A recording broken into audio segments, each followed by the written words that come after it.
Hello, students. This is Professor Gore, and this is part two of the Progressive Era recorded lecture. And so, in this part, we're going to be talking about women's role in the Progressive Era, also fighting segregation, and some local level reforms. And then the last part, we'll get to the national level Progressive Era reform. So, one thing I want to bring to mind in terms of art is what's called the Ashcan School of Art. For those that took U.S. History 1, you should remember that there was a school of art that focused on the beauty of American landscapes. And I've seen several of these paintings at the Amon Carter Art Museum in Fort Worth. But the Ashcan School of Art, instead of painting beautiful rural landscape and so forth, the Ashcan School of Art painted urban areas and the slum environment. So it's the opposite of that. And they really kind of painted the tenement slums of New York City particularly. Now let's talk about women's role in the Progressive Era. Women had traditionally shouldered the burden of humanitarian work in American cities. Now, there were definitely men involved, but women are also going to play a very important role and lead the way. Middle-class women were the foot soldiers for charity organizations, visiting needy families, assessing their problems, and referring them to relief agencies.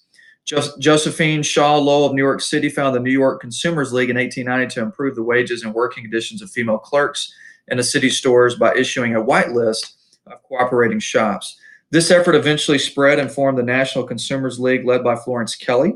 She, along with Jane Addams, believed that exploited garment workers could only be saved by state legislation. So they're pushing for state reforms. Okay. And what you'll see as well, this organization became a powerful advocate for protection legislation for women and children. The National Consumers League research helped Louis Brandeis win in 1908 with the Mueller versus Oregon Supreme Court case that upheld an Oregon law limiting the workday for women to 10 hours. The League's research showed that the long hours took a toll on women's health and family duties. Women's organizations won other important victories, such as the first law providing public assistance for mothers with dependent children in Illinois in 1911. So, like, for instance, today we have a national law where a mother who gives birth is guaranteed at least 6 weeks of maternity leave without losing their job. Now, they won't be paid unless they have short-term disability or their company decides to go and pay them. But what happens is that they can't lose their job for that 6 weeks of maternity leave. The first minimum wage law for women in Massachusetts in 1912 also was pushed for women. More effective child labor laws in many states. And really, the child labor law does get passed at the national level, but it gets declared unconstitutional.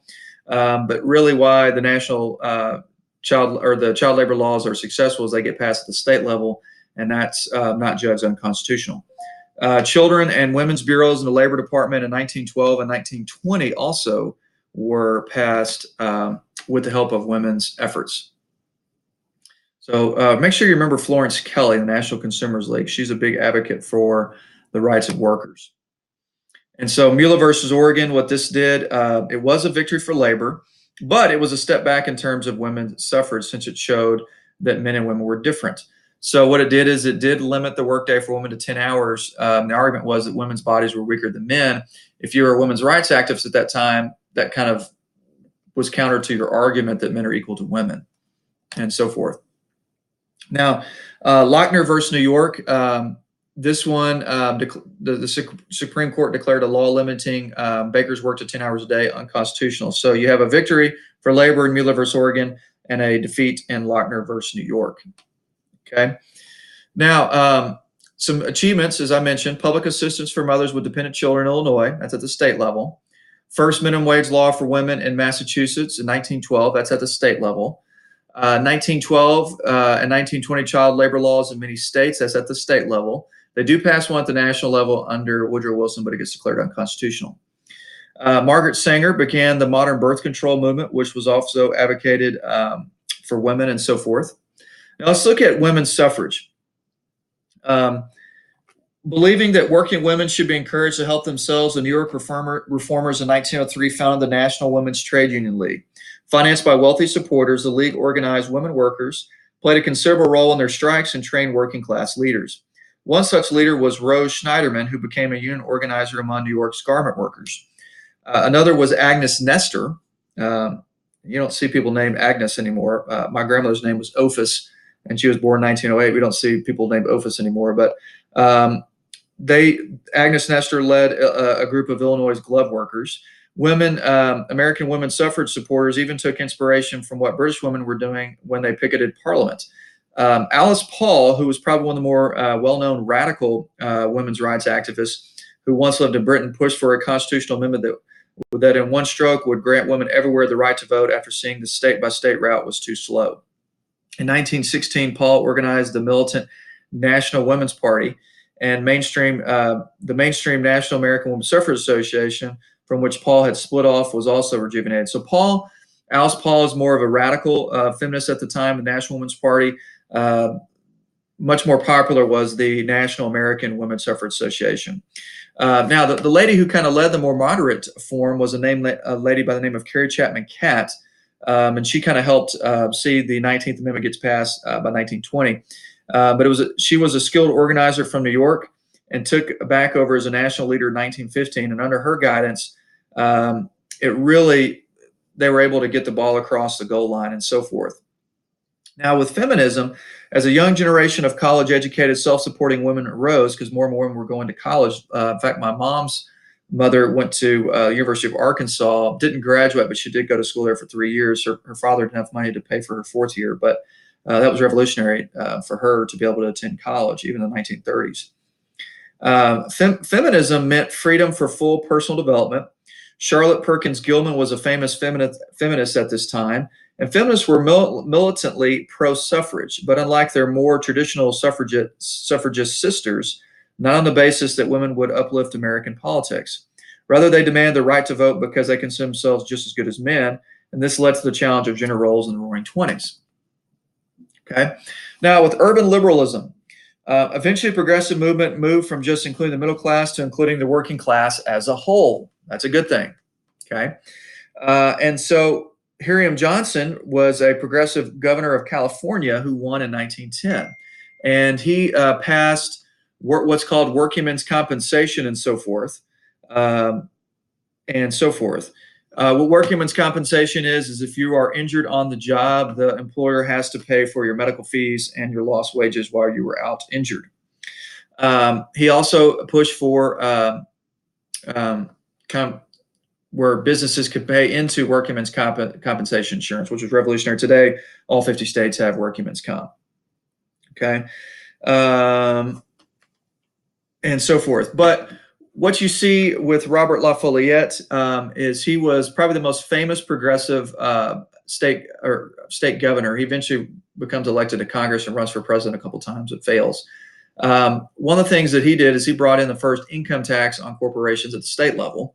And his idea was that, look, the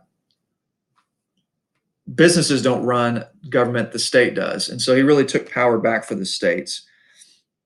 Hiram Johnson in California helped bring down a corrupt San Francisco political boss named Abe Roof. One of the things that Johnson did by his second term, Johnson was championing social and labor legislation. His original base of middle class had eroded, and he had become the champion of California's working class. Many historians call the progressive reform that came out of urban areas urban liberalism. Okay. Now, this was until September 11th, the greatest workplace tragedy in American history. It happened in 1911, right before World War I. And what had happened was these garment workers had gone on strike the weeks before. And in fact, J.P. Morgan's wife actually pushed for their grievances to be heard and higher wages and better hours and so forth. But typically, to make sure women worked, they locked the floors. So you were locked in. Well, there was a fire that broke out in a trash can. And so some of the floors did not get unlocked. Also, when the floor of the fire broke out, they called down below and notified them, and they let the first floor know, but they didn't call up to the other floors that were above the fire and let them know. And so what ends up happening is all these young immigrant women were trapped, and to escape the fire, many of them leapt to their deaths, and it was gut-wrenching. People that witnessed this were just absolutely mortified. 146 women, averaged about the age of 19, fell to their deaths. Okay. I used to make my college classes watch a documentary from PBS on the Triangle Shirtwaist Fire. Now we watch The Forgotten Plague because they took this one down for free. It used to be free, and now it's not. So that's why I switched. But I actually like this one better. And so here's what it looked like. Today, now fire departments have things where you can jump down on, like kind of like a trampoline or like a blown up blob that you can jump on. But what happens is the effects of this. After this, the New York State Factory Commission passed 56 laws dealing with fire hazards, unsafe conditions, well, really, what they did is these 56 laws provided where you had to have escape routes and so forth, fire escapes, different fire deterrents. Eventually, they started installing sprinklers in each building. So if a fire breaks out, it'll put out the fire with sprinklers. And one of the things too is the chairman of the commission was Robert F. Wagner, and the vice chairman was Alfred E. Smith, who runs for president in the 1920s. Both were Tammany Hall politicians and serving at the time as leaders in the state legislature. They established the commission, participated fully in its work, and marshaled the party regulators to pass the proposals into law, and so forth. Now, the labor code that resulted was the most advanced in the country. Tammany's response to Triangle Fire meant that it was conceding that social problems had outgrown the powers of party machines. They did not want to lose its grassroots loyalty. City machines faced strong competition from skilled urban reformers as well as from the newly formed Socialist Party on the left that had elected its first congressman in 1910 with Victor Berger. The Socialist Party was also able to gather 6% of the vote in the presidential election of 1912 with Eugene Debs. Now, let's look at nativism. So we've covered that in Module 1. We're going to cover it again in Module 2. There's anti-immigrant sentiment still at this time, pushing for a national literacy test to vote at the federal elections and so forth. And particularly, nativists also aimed at alcohol consumption. A lot of the immigrants drank the most heavy of our populations. The Irish traditionally had a problem with that, the Germans, but then later a lot of other immigrant groups drank very heavily. They wanted to eliminate saloons and the selling of alcohol. They believed by doing this, it would clean up politics, reduce poverty, and improve bad labor conditions. The Women's Christian Temperance Movement joined up with the Anti-Saloon League to wage anti-labor campaigns. This led to counties in some states to be dry, which means they no longer sell alcohol. I went to college in a town that was a dry county. There was only 3 liquor licenses. I think the Country Club had one, the Veterans of Foreign War had one, and one other group had it. Carrie Nation, she was the most famous or I should say infamous temperance woman at this time. I'm going to show you a picture of her in just a second. And one of the things about Carrie Nation is she was a little more militant. So for instance, her husband died of alcoholism.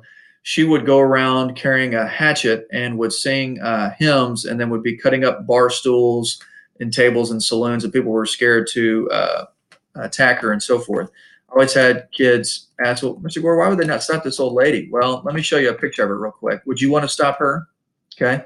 She would normally wear like a funeral outfit, talking about the deaths it calls for men. Now, the most famous temperance group, and I want you to highlight this and star it, is the Women's Christian Temperance Union. I call it the WCTU. And there were many famous members. Frances Willard, who was also a labor advocate and women's rights activist, was president at one point, and Howard Shaw, plus Carrie Nation. The Anti-Saloon League typically were more men. There was also an Immigration Restriction League that spearheaded a campaign to end America's historic open door policy. Like prohibition, immigration restriction was considered by its proponents to be a progressive reform.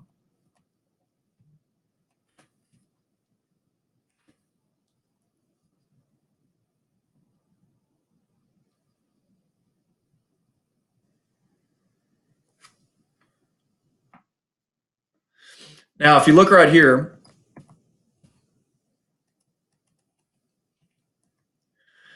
this is the 18th Amendment that finally gets passed. It gets passed a year after World War I ends, and it does prohibit the sale of alcohol.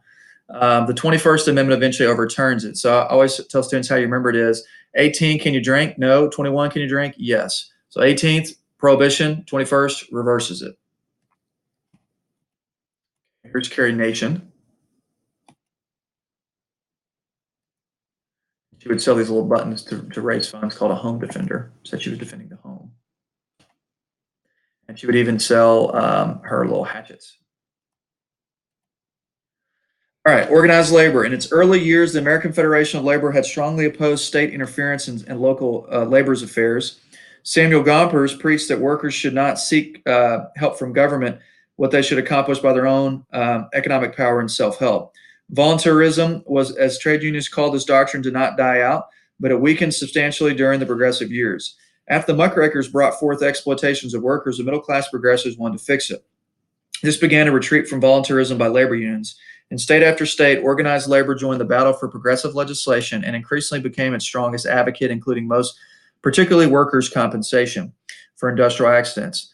I'm thankful they have workers' comp. I had a former student of mine who worked at a local pizza place. I was a high school AP student that I had, and he sliced his hand open, opened up a can of pizza sauce, and workman's compensation at the pizza place paid for his ER visit to get his hand sewed up and his lost wages. He was out of work for about a week or so.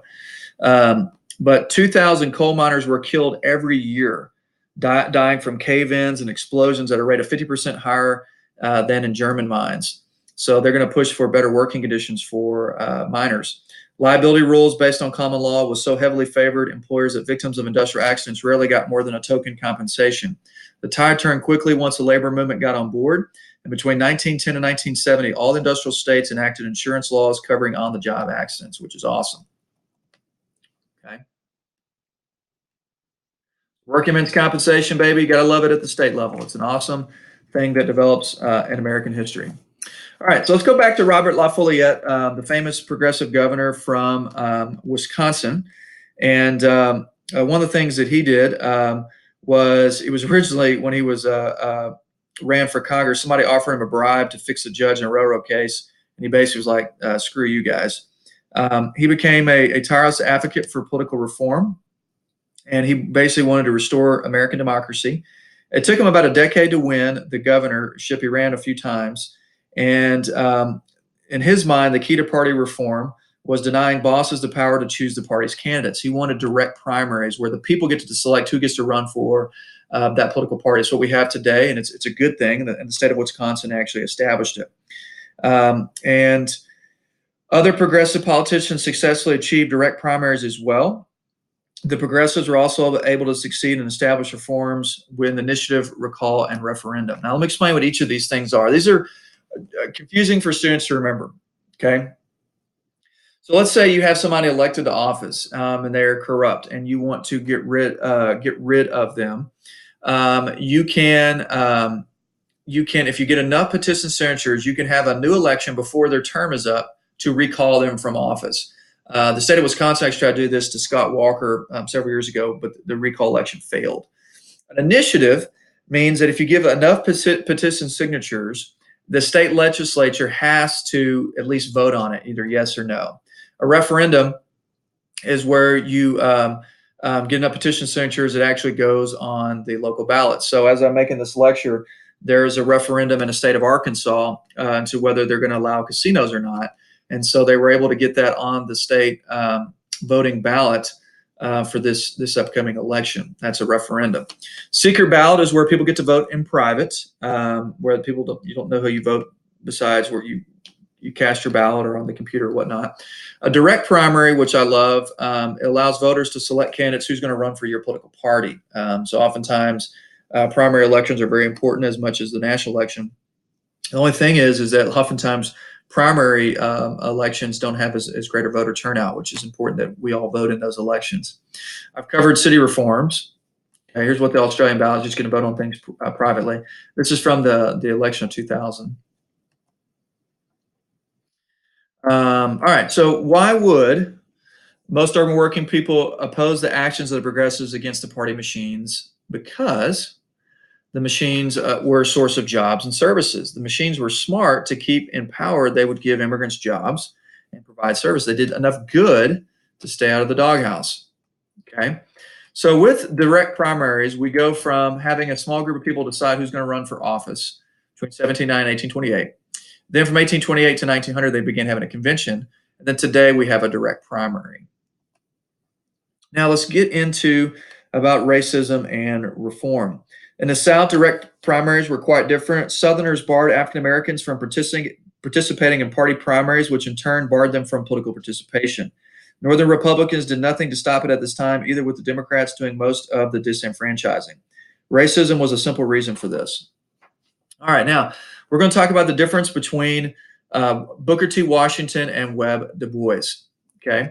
Now, the Jim Crow South was where you had segregation, and during Reconstruction, and at the end of U.S. History 1, I talked about the ways in which Southerners would disenfranchise African Americans. Disenfranchise means you prevent them from voting. So one of the ways they disenfranchised us would force them to pay to vote, poll taxes. Another way was they had to take a literacy test, and usually the literacy test was biased. Also, some states had it where if your grandfather didn't vote, you don't get to vote. Well, if your grandfather's a slave, that means they didn't vote. That means you weren't voting for generations upon generations. And also, a fourth one was property tests, like you had to own property in order to vote. A lot of African Americans are sharecroppers. That prevented them. So Plessy versus Ferguson, which we covered in Module 1, legalized separate but equal facilities. The problem was the facilities were never actually equal. If you look at Homer Plessy, it's very difficult to tell he's actually an African American. That was the point. They used him to set up this particular case, and ended up failing 8-1. Okay. Now, Booker T. Washington, one of the most famous African American leaders in American history. In fact, Teddy Roosevelt invited him for dinner several times at the White House, and he was very much revered and respected, but disagreed with other African American leaders. And you got to realize he was born a slave as a young child. Self-educated man, and was big on education. He saw the greatest problem for African Americans was poverty. And he wanted African Americans to have access to good, available jobs. And so a lot of critics called him an accommodationist because in his famous speech in 1895 called the Atlantic Compromise, he basically said, look, we're okay with segregation, just give us jobs. And they were like, these industrial leaders, why hire recent immigrants when you've got native-born African-American workers right here ready to be employed? Hire them, hire them, hire them. And so later, Webb Du Bois argues like, no, we should end segregation now. We shouldn't be okay with segregation now forever. Now, Booker T. Washington didn't like segregation. He was just saying, give us the jobs now. Once we get economic opportunities and advance ourselves financially, then we can battle segregation. That was what he saw as a great problem for African-Americans. Now, Webb Du Bois was born in Maryland, more of a northern state, even though it was originally a slave state during the Civil War, before the Civil War. But he was the first African-American to ever graduate with his PhD from Harvard. Brilliant man. He wasn't born into slavery, and he saw the greatest problem in segregation. And so you got to look at where each of them are coming from. Booker T. Washington, born in the South, into slavery as a young boy. Webb Du Bois, born into a free African-American middle-class family. And so oftentimes Booker T. Washington was nicknamed an Uncle Tom and so forth, which is not a compliment. And so just remember, Booker T. Washington is more of an accommodationist, wanted gradual end of segregation, really wanted jobs, and good paying jobs. Okay. Founded the Tuskegee Institute. It's actually more of a nicer school in the South. Now, Webb Du Bois, who co-founded the NAACP with a guy named William Trotter. They met at Niagara Falls, Canada, that sparked this what's called the Niagara Movement. And what it consisted of is they first encouraged Black pride, followed by an uncompromising demand for full political and civil equality. Lastly, they argued that they were not inferior, nor did they have to be oppressed by insults, etc. Some whites even joined them, such as Mary White Ovington, who partnered with Du Bois to found the National Association for the Advancement of Colored People. NAACP is still around today, and it was founded in 1919. Du Bois authored their journal called The Crisis and used it as a platform to demand equal rights. The NAACP scored its first success in helping beat back Woodrow Wilson's administration's effort at segregating the federal service, because Woodrow Wilson is actually one of our most racist presidents in American history. He tried to segregate Washington, D.C. and get rid of African-American workers in the federal government. On social welfare, the National Urban League took the lead, uniting in 1911 the many agencies serving Black migrants arriving in northern cities. This organization was interracial like the NAACP and mostly working in the churches and schools. They also utilized the southern branches of the National Association of Colored Women's Clubs. Now, one thing that Webb Du Bois called for was what he called the talented 10%. He called for the top 10% of African Americans educationally and economically to rise up and lead African Americans out of segregation. Now, to contrast that with the civil rights movement after World War II, the civil rights movement after World War II was a grounds up, everyday, average Joe, American citizen organized to push for peaceful protests. And that's one reason why, and one of the main reasons why the civil rights movement is far more successful after World War II than Webb Du Bois or Booker T. Washington were. Ida B. Wells was a famous journalist who exposed the horrors of lynching across the state and campaigned for a federal anti-lynching legislation. FDR, later in the 1930s, could have pushed for one to be passed. His wife certainly wanted it. The reason why he didn't is he knew it would anger the Southern congressman he needed to vote for his New Deal legislation. So it's not like he was in favor of lynching. He wasn't, but he compromised politically to make sure he got the New Deal legislation, which he thought getting passed would benefit African Americans economically more so than a federal anti-lynching law. Here's Webb Du Bois. I actually had a former student of mine that looked like Webb Du Bois pretty closely, except with more hair. Brilliant student that I had. And here is Webb Du Bois. Okay, so Northern perspective, one that talented top 10% to rise up and lead African Americans out of segregation. So his is called the Niagara Movement. Booker T. Washington is called the Atlanta Compromise. Remember the difference between the two. Okay.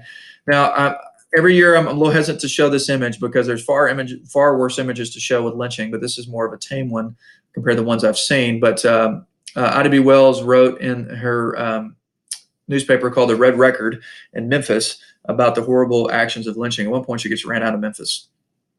Look at the amount of lynchings that take place between 1890 and 1920. There were some even occurring in Montana and Washington State. Okay. All right, we'll stop there and we'll come back to progressive and the national politics in part 3.